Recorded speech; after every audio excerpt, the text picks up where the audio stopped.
Hola a todos y bienvenidos a esta breve presentación sobre los efectos que tiene el consumo de cafeína en el rendimiento neuromuscular.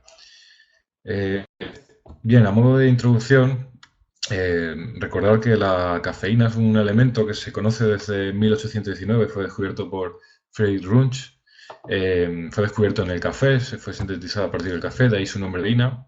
Sin embargo, otros productos como la guaranina, mateína o la mateína o teína, en realidad tienen su nombre por dónde se encuentran, pero en realidad son la misma sustancia que la cafeína, teniendo los mismos efectos. Es decir, que es una droga, ¿vale?, que es socialmente aceptada porque más del 80% de la población mundial la consume. Por lo tanto, o sea, en este sentido, su consumo está extendido a todo el mundo. Además, es uno de los suplementos más utilizados por los deportistas, sobre todo desde que dejó de ser una sustancia considerada dopante, ya que se sacó de esta lista de 2004, ¿vale? Porque obviamente existen unos efectos ergogénicos ya bastante probados, y indicar que en todo momento cuando nos referimos a la ingestión de cafeína, nos referimos a que esta se produce siempre entre 1 hora y 45 minutos antes del ejercicio. Bien, en cuanto a los efectos que tiene la cafeína a nivel fisiológico en los distintos sistemas o organismos de nuestro cuerpo, pues bueno, sabemos que es diurética a nivel de los riñones, altera nuestra respiratoria, altera en reposo tanto la tensión arterial como nuestra frecuencia cardíaca, tiene también influye también en toda la regulación hormonal, sobre todo en lo referido a catecolaminas, pero nos vamos a centrar, debido a que el objetivo es el rendimiento neuromuscular, en qué efectos tiene a nivel del músculo y a nivel del sistema nervioso, y sobre todo en una aplicación práctica a ejercicios donde se da este rendimiento.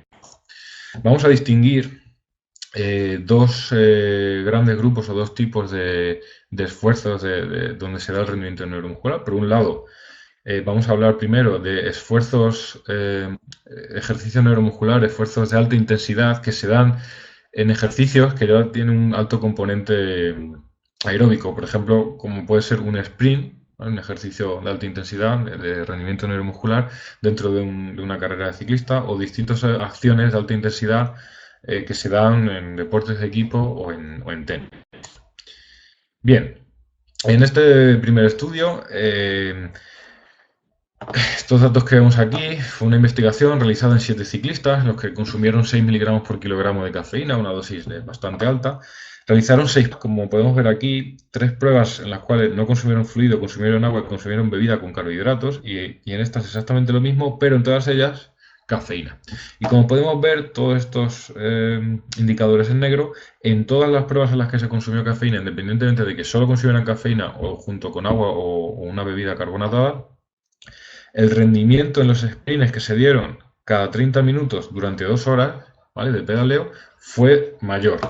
Y además, antes y después de esta sesión de 120 minutos de ejercicio, se analizó la contracción voluntaria máxima, ¿no?, para la diferencia entre el pre y el post ejercicio, para ver, ¿no?, la fatiga neuromuscular. Y como podemos observar, agrupando todos los datos de cafeína, solamente hubo un 1% de pérdida de rendimiento neuromuscular frente al 6% cuando no se consumió cafeína. Otro ejemplo es, por ejemplo, en tenistas, 14 tenistas de élite que participaron en este estudio, en el cual quisieron comparar el efecto de consumir 3 miligramos por kilogramo de peso de cafeína en bebida energética, ¿vale?, también una presentación bastante habitual a nivel comercial. En esta primera tabla podemos ver una serie de pruebas que realizaron de fuerza, de dinamometría en presión manual, velocidad en el servicio y la velocidad de carrera, tanto máxima como media, en 8 sprints de 15 metros. Y podemos ver aquí, señalado en rojo, como la fuerza de presión manual en ambas manos fue significativamente superior, y la velocidad máxima de carrera durante sprint, ¿vale?, no llegó a ser significativamente superior, pero casi. Es decir, que realmente esta significancia está cerca y llega a ser relevante, ¿no? O sea, que se produce una mejora del rendimiento por el consumo de cafeína. En cuanto a variables psicológicas analizadas durante un partido compuesto por 3 sets, solamente se observó que el número de sprints realizados fue significativamente superior tras consumir cafeína frente a no consumir. ¿Esto qué llevó? Estos datos también pertenecen al mismo estudio, a que aunque a pesar de que la distancia recorrida fue similar en las dos pruebas, consumir cafeína permitió a los tenistas realizar mayor distancia en la zona 5, una mayor intensidad superior de 18 km/h. Y esto, como podemos ver en esta tabla, se tradujo, de nuevo, sin ser significativo estadísticamente, pero relevante, ¿no? Cercano a significativo y datos relevantes. Esto se convirtió en un 20% más de puntos ganados en el servicio y un 23% más de puntos ganados en el primer servicio, con lo cual es una transferencia de rendimiento directa e importante. Avanzamos y en este caso vamos a hablar de un estudio realizado con jugadores de fútbol, en concreto 19 futbolistas, en el cual, de nuevo, una bebida administrada dando 3 miligramos por kilogramo de peso, comparado con placebo, y realizaron dos pruebas antes de un partido simulado, que ahora veremos esos datos. Esas pruebas consistieron en realizar 14 saltos con contramovimientos seguidos.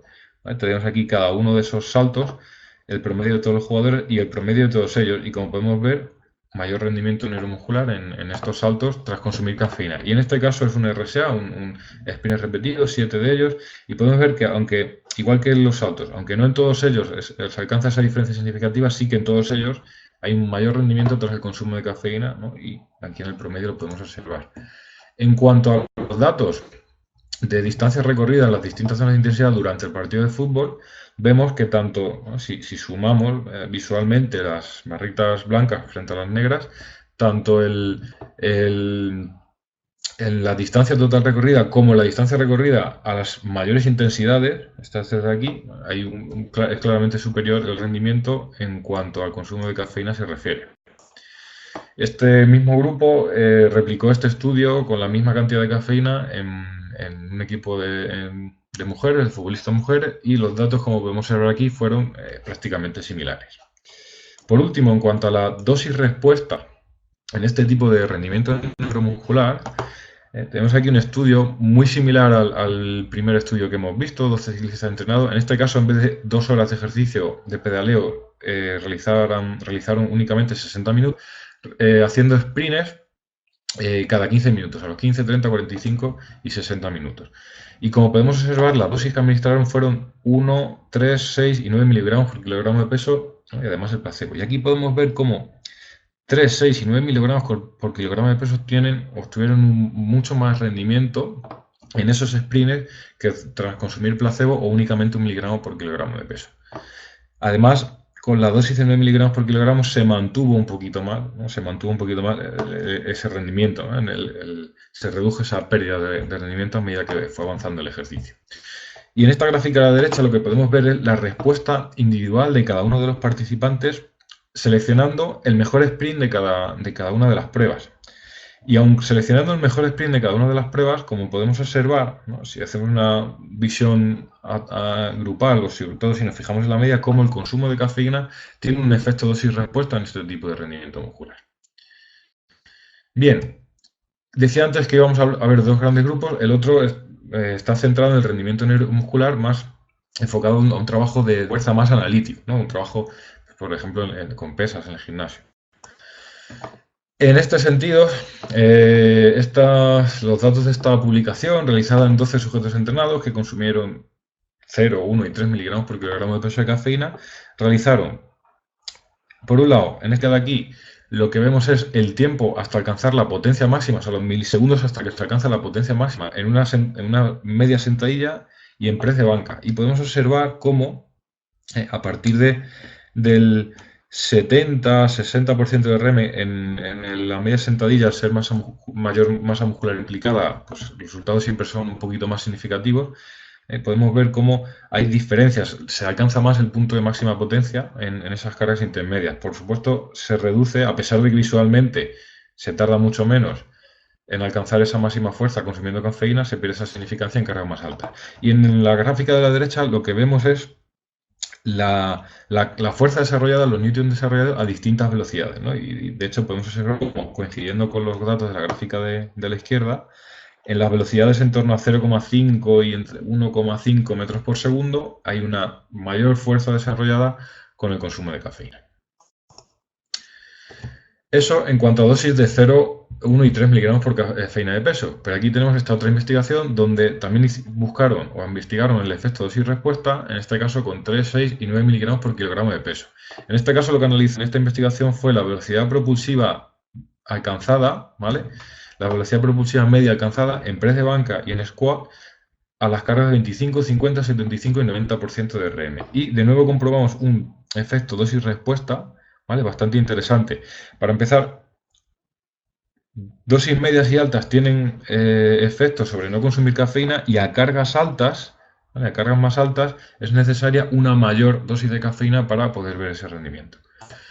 En esta investigación vemos algo que es muy interesante, realizado por este mismo grupo de autores. Realizaron un estudio similar, mismo protocolo, pero en este caso, en vez de distintas dosis, lo que hicieron fue administrar cafeína y compararlo con su prueba en la que no se consumía cafeína por la mañana y por la tarde para analizar el efecto de ritmo circadiano.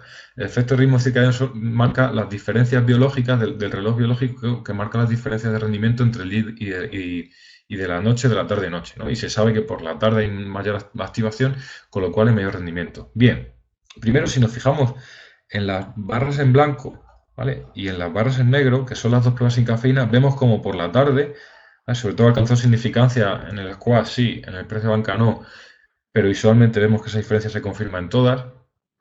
Vemos como en las dos pruebas sin cafeína el rendimiento es mucho mayor por la tarde. Y cuando consumimos cafeína por la mañana, este rendimiento se iguala. Sin embargo, cuando consumimos cafeína por la tarde, este rendimiento no llega a ser superior al mismo rendimiento que por la tarde sin consumir cafeína. Por lo que parece que este efecto ergogénico de la cafeína en el rendimiento neuromuscular es mucho más susceptible cuando consumimos la cafeína y entrenamos o hacemos ejercicio por la mañana y no por la tarde. En definitiva, a modo de conclusión, de resumen, la ingestión de cafeína entre 1 hora y 45 minutos antes del ejercicio en dosis entre 3 a 6 miligramos por kilogramo de peso, no es necesario llegar a 9 en casos de cargas muy altas, tienen un aumento en el rendimiento neuromuscular y sobre todo este efecto ergogénico es mucho más efectivo cuando el ejercicio se realiza por la mañana. Esto es todo. Muchísimas gracias por compartir esta información.